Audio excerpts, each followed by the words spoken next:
Oxygen cylinder वाला। कुंदनबाग नाम के गांव में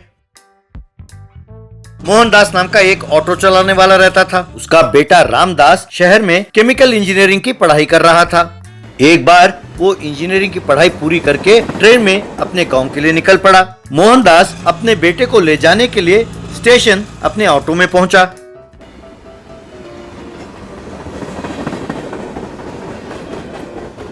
बेटे को लेकर दोनों ऑटो में घर लौट रहे थे।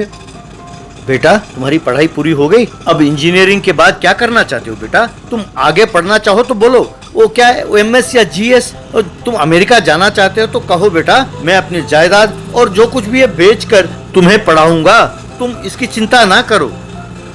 बापू, सोच तो रहा हूँ कि US में MS करूँ, पर ये मुझे पसंद नहीं है बापू। मैं नौकरी नहीं करना चाहता, मैं खुद ही कोई बिजनेस करना चाहता हूँ बापू। मैं सोचता हूँ कि जो मैंने केमिकल इंजीनियरिंग की पढ़ाई की है उससे कोई बिजनेस करके 4 लोगों को रोजगार दे सकूं। इससे संबंधित फाइल भी मैंने तैयार किया है बापू। मैं बहुत जल्द किसी बैंक से लोन लेने वाला हूँ बापू। मैं जानता हूँ बेटे कि जो भी तुम करोगे सोच समझकर ही करोगे। कल अपने गांव में एक नया बैंक मैनेजर आने वाला है। कल MLA साहब ने लोगों को बुलाया है उस बैंक मैनेजर के साथ मीटिंग के लिए। कल देखते हैं, हो सकता है तुम्हारा काम बन जाए। यूं वे घर पहुंचे। अगले दिन बैंक मैनेजर, MLA और गांव भर के लोग वहां एक जगह जमा हुए। प्यारे गांव वालों, मैंने बड़ी मुश्किल से बैंक मैनेजर को इस मीटिंग के लिए राजी किया है। आप पर्सनल लोन और बिजनेस लोन के लिए इनसे पूछ सकते हैं और कोई संदेह हो तो इनसे पूछ सकते हैं। बैंक मैनेजर साहब, मेरे पास 4 भैंस हैं और मैं दूध का व्यापार करती हूँ। मैं सोचती हूँ कि और 10 भैंसें खरीदूं और वो दूध सीधा सीधा दूध के फैक्ट्री को सप्लाई करूँ। उसके लिए एक ऑटो की भी जरूरत है। मैं समझती हूँ कि उसके लिए कम से कम 10 लाख रुपए की जरूरत होगी। क्या मुझे लोन मिलेगा?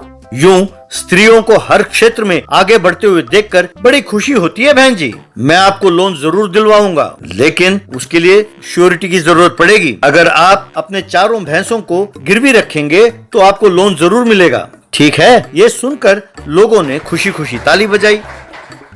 सर, मेरा नाम रामदास है। मैं एक केमिकल इंजीनियर हूँ। मुझे नौकरी नहीं, बिजनेस करने की इच्छा है। मैं चाहता हूँ कि मैं समाज के लिए कुछ ना कुछ करूँ। मैं ऑक्सीजन प्लांट की स्थापना करना चाहता हूँ सर, जो इस एरिया में नहीं है। इससे संबंधित सारा प्रोजेक्ट रिपोर्ट मेरे पास तैयार है सर। उसके लिए 1 करोड़ रुपए का खर्चा होगा।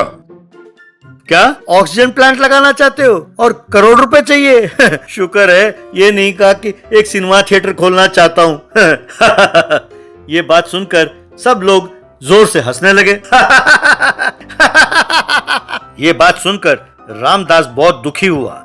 ये बात नहीं है सर, यहाँ आसपास के गांव में बहुत सारे अस्पताल हैं। उन्हें ऑक्सीजन की सप्लाई की बहुत जरूरत होती है सर। मैंने स्टडी करके ये जाना है सर कि इस एरिया के लिए ऑक्सीजन की जरूरत हो तो दूसरे जिला से मंगवाना पड़ता है, पर यदि वो प्रबंध अपने पास ही हो तो कितना लाभदायक होगा। क्यों भाई, पढ़ पढ़ कर पागल हो गए हो क्या? ऑक्सीजन बेचोगे? ऑक्सीजन? अरे सांस लोगे तो ऑक्सीजन मिलता है। क्या आदमी हो? करके हंसने लगा। तब लोग भी हंसने लगे। MLA साहब, जरा रुकिए। भाइयों, शांत हो जाइए। लड़का नादान है, इसीलिए ऐसे बोल रहा है। बेटा रामदास, तुम्हारा आइडिया तो अच्छा है, पर तुम्हें 1 करोड़ रुपए किस बेसिस पर दें? अगर तुम सोडा गैस या बैलून गैस बनाना चाहते हो तो बोलो, लोन मैं तुरंत सैंक्शन कराता हूँ। Be practical young man. तब रामदास ठीक है कह के मान गया। फिर उसने एक छोटे से शेड में सोडा गैस सिलेंडर तैयार करने लगा। उसे ऑटो में ले जाकर हर दुकान में डिलीवर करने लगा। एक बार देश भर में एक खतरनाक बीमारी फैल गई। देश भर में लॉकडाउन हो गया। लॉकडाउन होने के बावजूद वो बीमारी फैलती रही। सारे अस्पताल बीमारों से भर गए। ये हाल था कि लोग अस्पताल के बाहर भी सोने लगे। सारे अखबार ऑक्सीजन की कमी से मरीजों की मौत की खबर से भरे हुए थे। तब गांव में MLA और बाकी लोग मास्क पहनकर जमा हुए। एमएलए साहब, मेरे पति हॉस्पिटल में भर्ती हैं। ऑक्सीजन के अभाव में वो मौत से जूझ रहे हैं। कृपा करके उन्हें बचा लीजिए एमएलए साहब। एमएलए साहब, आपको एतराज ना हो तो मैं ऑक्सीजन सिलेंडर बना सकता हूँ, लेकिन मेरे पास उसके लिए पैसे नहीं है। यदि आप इन्वेस्ट करने के लिए तैयार हो तो मैं ऑक्सीजन तुरंत बना सकता हूँ। तुम्हें क्या चाहिए, कितना चाहिए बताओ, मैं गवर्नमेंट की तरफ से सैंक्शन करता हूँ। तुम तुरंत ऑक्सीजन सिलेंडर्स तैयार करो और लोगों की जान बचाओ बेटा। तब उसने अपने मशीन में नए नए उपकरण फिट किए और उनमें कुछ केमिकल्स मिलाया। यूं वो ऑक्सीजन से सिलेंडर्स को भरने लगा। वे भरे हुए सिलेंडर्स अस्पताल पहुंचाए गए और लोगों की जान बचाने लगे।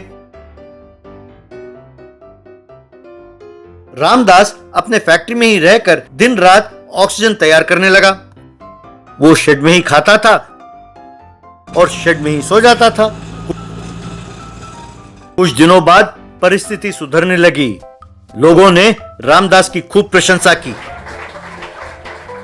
एमएलए ने उसकी तारीफ की और उससे माफी मांगा। उसके बाद रामदास ने सरकारी मदद से एक बहुत बड़ा ऑक्सीजन तैयार करने का फैक्ट्री को स्थापित किया और कलेक्टर से उसका उद्घाटन कराया। लोगों ने खूब ताली बजाई। ये देखकर मोहनदास बहुत खुश हुआ। Bullock cart plane. हिमालय में एक आश्रम में एक जादूगर के पास कुछ विद्यार्थी जादू विद्या सीख रहे थे। पहले वो जादूगर ओम ह्रीम क्रीम भ्रीम कहकर हाथ हिलाते ही हाथ में एक कबूतर प्रकट हुआ। तब डोरजी नाम के विद्यार्थी ने भी ओम ह्रीम भ्रीम क्रीम कहकर हाथ हिलाते ही उसके हाथ में भी एक कबूतर प्रकट हुआ।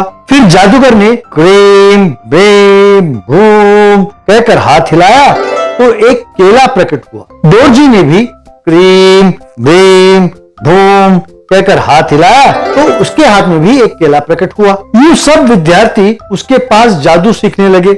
एक दिन वो जादूगर, विद्यार्थियों, आज तुम्हारी शिक्षा संपूर्ण हुआ। आप लोगों ने 18 साल खूब मेहनत करके सीखा है। अब आप लोग भी मेरी तरह सब जादू जानते हैं। मैं उम्मीद करता हूँ कि इस विद्या को आप लोग समाज के हित में ही प्रयोग करेंगे और लोगों की भलाई के लिए ही उपयोग करते हुए मेरे लिए अच्छा नाम कमाएंगे। आप लोग ये शपथ लें कि गलती से भी इसे स्वार्थ के लिए या पैसों के लिए प्रयोग नहीं करेंगे। कहकर हाथ आगे किया। यूं सबने अपना हाथ आगे बढ़ाया और शपथ लिया। यूं डोरजी अपने गांव लौटा।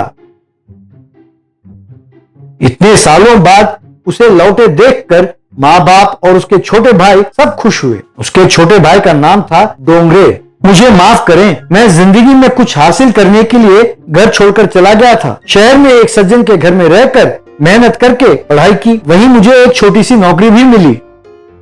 एक दिन वो अपने बैलगाड़ी पर रेलवे स्टेशन पहुंचा। जादू सीखकर खूब पैसे कमाऊंगा ऐसा सोचकर 18 साल मेहनत किया, पर हमारे गुरुजी कहते हैं कि इसे स्वार्थ के लिए प्रयोग ना करो। कोई भी विद्या पैसे कमाने के लिए ही तो सीखते हैं। मेरे पिताजी ने इस बैलगाड़ी को जिंदगी भर चलाया पर 1 रुपया भी नहीं कमाया। अब कोई लाभ नहीं, मुझे अपना काम शुरू कर देना चाहिए, ऐसा उसने सोचा। तभी एक व्यक्ति वहां आकर, बेटा गांव चलोगे, कितना लोगे? अपने जादुई शक्ति से डोरजी ने जान लिया कि वो कौन है। आइए आइए बैठिए, मैं जानता हूँ कि आप हीरे के व्यापारी हैं और हमारे गांव में हीरे डिलीवरी करने आए हैं। ये सोचकर कि बैलगाड़ी में जाएंगे तो किसी को शक नहीं होगा आप मेरे पास आए हैं। आपके हाथों में हीरे के बक्से हैं ना? आप चिंता ना करें, आइए आइए, आप निश्चिंत होकर बैठिए। अरे वाह, तुम तो बहुत होशियार हो, सब यूं बता रहे हो जैसे देखा हो। चलो चलो, तुम्हें ज्यादा पैसे दूंगा, तुम मुझे अच्छे लगे। थोड़ी दूर जाने के बाद डोरजी ओम भीम क्रीम कहते ही बैलगाड़ी हवा में उठी और उड़ने लगी। ये देखकर हीरों का व्यापारी डर कर, अरे बाप रे, ये क्या, ये हवा में क्यों उड़ रही है? भाई मुझे डर लग रहा है, उतारो इसे, नीचे उतारो भाई, कहकर चिल्लाने लगा। क्यों, तुम मुझे नहीं जानते? जान प्यारी हो तो हीरे वहां रख दो, वरना नीचे धकेल कर मार डालूंगा। यदि दोबारा इस गांव में आए या किसी से कुछ कहा तो मार डालूंगा, खबरदार, कहकर उसे डराया। वो डर के मारे बक्से को गाड़ी में ही रख दिया। दोबारा मंत्र पड़ा तो वो गाड़ी जमीन पर उतरी। बाद में हीरे का व्यापारी जान बचाकर वहां से भाग गया। उस दिन से लोगों को चढ़ाकर हवा में उड़ाकर उन्हें डराकर पैसे लूटने लगा। उन पैसों से दारू पीना, जुआ खेलना और अय्याशी करने लगा। एक दिन डोंगरे को अपने बड़े भाई के पलंग के नीचे बहुत सारे पैसे और हीरे जवाहरात दिखाई दिए। ये देखकर वो चकित रह गया। भैया तो छोटी नौकरी करते हैं, पर इतने सारे रुपए उन्हें कहां से मिले? कहीं कोई जुर्म तो नहीं कर रहा?